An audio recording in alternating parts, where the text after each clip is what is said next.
Rusia akuzon Ukrainën për organizimin e sulmit me bombë në një restoran në Moskë ku humbën jetën 5 persona dhe 19 të tjerë mbetën të plagosur. Moska e cilësoi ngjarjen një akt terrorist të planifikuar, ndërsa hetimet për autorët vijojnë. Shpërtimi ndodhi në hyrje të restorantit ku po zhvilloi një aktivitet privat. Sipas autoriteteve ruse, një grua tentoi të hynte në ambient me një mjet shpërthyes, por u ndalua nga rojet e sigurisë.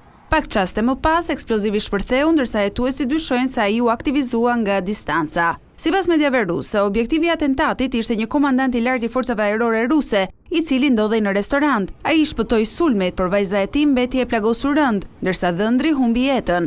Ministria e Jashtme ruse deklaroi se sulmi është pjesë e një serie atentatesh ndaj figurave të larta ushtarake ruse.